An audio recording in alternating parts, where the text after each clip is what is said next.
Imagine you're buying a business, right? You look at the annual report, and the company's posting just absolute record-breaking profits. Oh, the dream scenario. Right, the margins look incredible, the Yeah. sales team is just crushing their quotas, and everything points to this massive win. So you pop the champagne, you celebrate the acquisition, and then, like, 30 days later, the CFO walks into your new office. And let me guess, they drop a bomb on you. Exactly. They tell you that you can't make payroll next week. The company is effectively bankrupt. Yeah, and it happens far more often than people realize. It's really the ultimate nightmare scenario for any investor or new owner. It's terrifying. Yeah. Like, how does a company making millions of dollars in profit suddenly just run out of cash?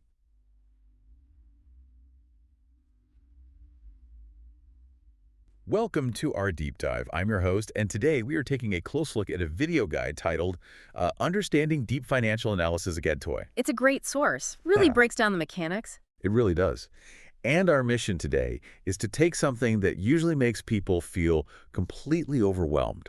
I mean, just mountains of financial data, and break it down into a clear roadmap so you can navigate it with total ease. Because honestly, the problem isn't a lack of data. Usually it's that people don't know how the different pieces of data interact or, how they can actually contradict each other. Exactly. Whether you are a business owner trying to steer your own company or an investor looking for that right opportunity, understanding this concept is absolutely crucial to empowering your financial future.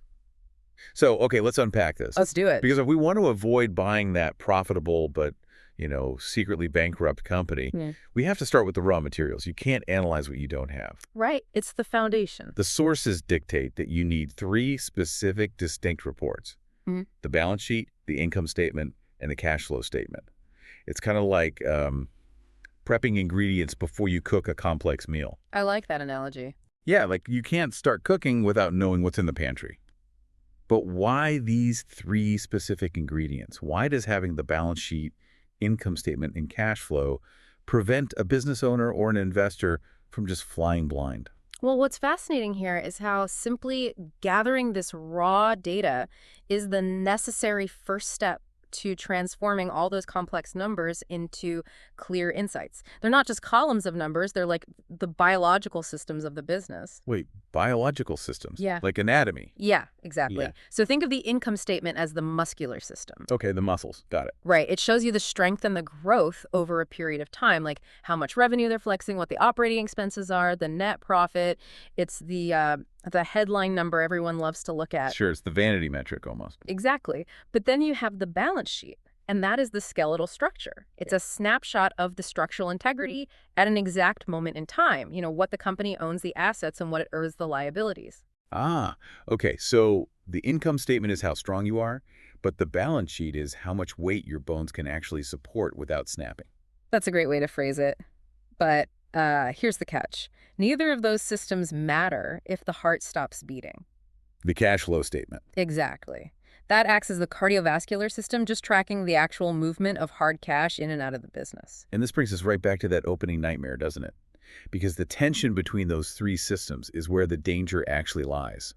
Like, if I only look at the muscles, the income statement, I might see $10 million in sales. It looks incredibly strong. But sales don't equal cash. That's the friction between accrual accounting and actual cash flow. Right. A company can book a $10 million contract on December 31st. They deliver the product, so under standard accounting rules, they recognize that revenue. The income statement looks absolutely stellar. The CEO gets a massive bonus, right? Oh, massive. But what if the client negotiated, say, 90-day payment terms? Oh, I see. So the company hasn't actually collected a single dime of that $10 million yet. Precisely. The muscle looks huge, but there's no blood flowing to it.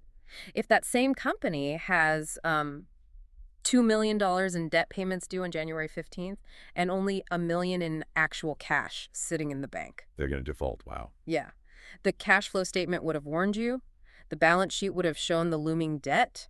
But if you only looked at the income statement, you just bought a dying company. Man, so gathering all three documents, it's not just like an administrative chore. It's a defense mechanism against being lied to by a single metric. You absolutely need the full anatomy.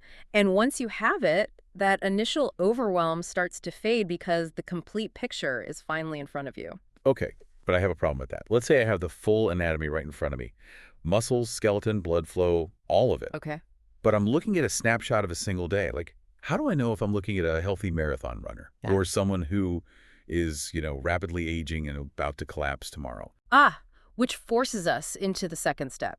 Because you're right, staring at a single snapshot won't tell you the whole story. You have to put the data in motion.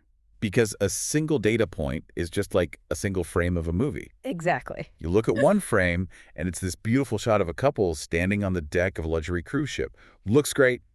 But if you don't watch the rest of the film, you don't realize the ship is the Titanic, and, the next frame is a massive iceberg. That is painfully accurate. Businesses are incredibly susceptible to anomalies, and honestly, management teams are very skilled at highlighting those anomalies to make themselves look good. Let me push back slightly, though. Isn't it really easy to just be tricked by one really good year of performance? Yeah. Like, if they suddenly have a massive spike in cash flow, cash is cash, right? Isn't that a win? Not necessarily, and that's exactly why the source insists on analyzing trends over time. If we connect this to the bigger picture, patterns are the ultimate lie detector for a company's performance. Wait, really? How does a pattern detect a lie about cash? Well, let's say you see a massive cash influx in Q3. The snapshot looks amazing.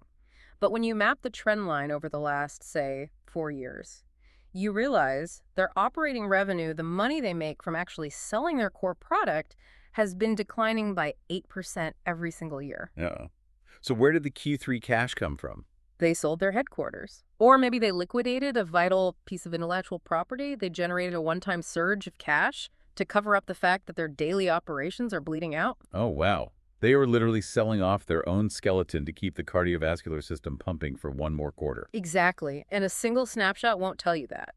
But a 5-year trend line exposes the operational bleed immediately. Okay, so step one, we gather the raw materials, the full anatomy. Step two, we track the patterns over time, the time travel phase. Right. But finding internal patterns is a great start. But how do we know if those patterns are actually impressive?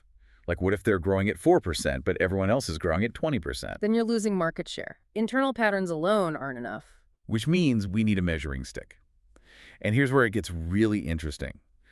The analysis requires comparing financial ratios across similar companies to determine three things: profitability, liquidity, and solvency. Yes, the big three. And the source specifically highlights tools like the debt-to-equity ratio and return on equity. But there's a strict rule here about comparing similar companies, right? Absolutely. It's like comparing runners in the exact same race. You Yeah. wouldn't compare a runner's times to a swimmer's times. It just doesn't make sense. Exactly. If we connect this to the bigger picture, the triad of profitability, liquidity, and solvency is crucial. And tools like debt to equity and return on equity, or ROE, serve as the crucial measuring sticks for these health metrics. So break down that friction for me. How do these ratios actually work together? Well, investors love a high ROE. It measures how efficiently a company uses the equity invested to generate profit. It makes management look like geniuses. Right, everyone wants high profits. But a high ROE doesn't mean the business is actually more efficient. That's where solvency comes in specifically, the debt-to-equity ratio. The reality check. Right. Let's say we start a business for $100. We put in $10 of our own cash or equity and borrow $90 from the bank. Yikes. That is a massive amount of debt, highly leveraged. Very risky. Now, we generate $5 of profit. Since we only put in $10 of equity, we just made a 50% ROE. Wow. So to the outside world, we look like financial wizards. But the peer comparison would show that while our competitors have an ROE of maybe 15%, they're carrying zero debt. Our 50% ROE is completely artificial. Because it's inflated by a terrifying amount of leverage. Exactly. If interest rates rise even slightly, or we have one bad quarter and can't pay the bank, the whole thing collapses. So we didn't build a better engine. We just strapped a bomb to the back of the car to make it go faster.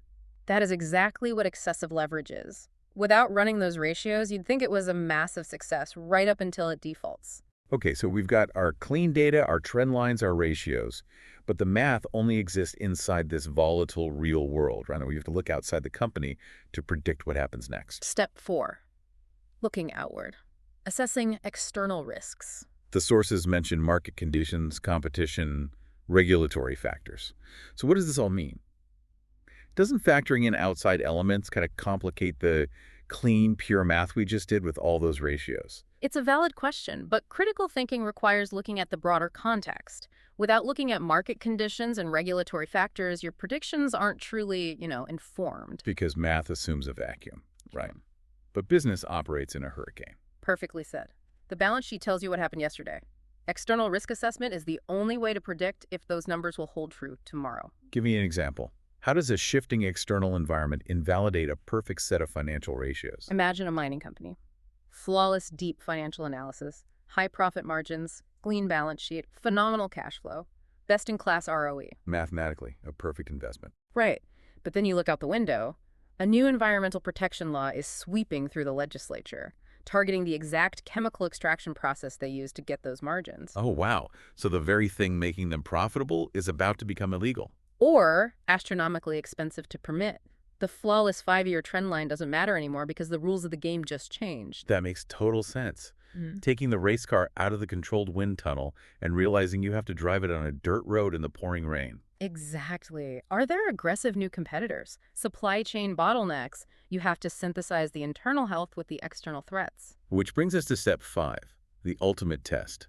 To bring it all together, the source provides a real-world application of this entire process, proving why it's so powerful. The two-company scenario. Right, imagine analyzing two companies in the exact same industry.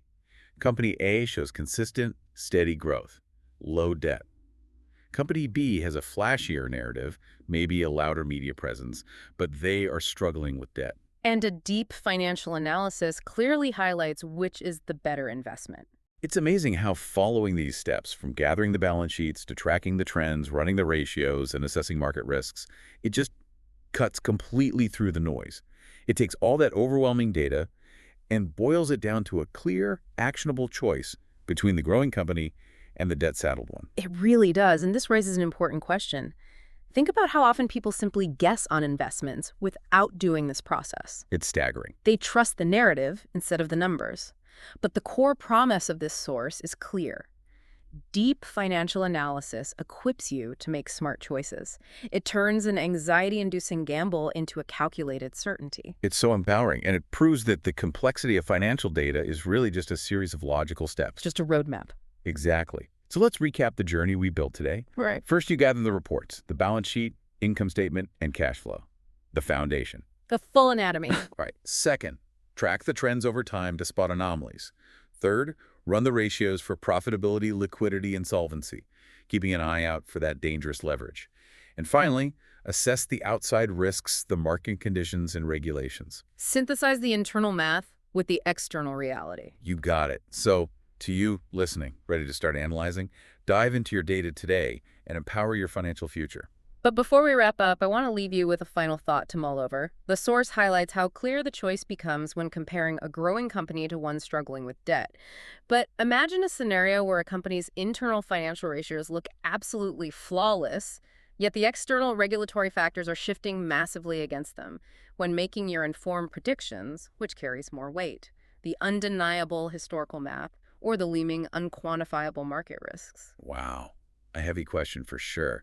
Something to really think about as you start applying these tools. Until next time, thanks for joining our deep dive.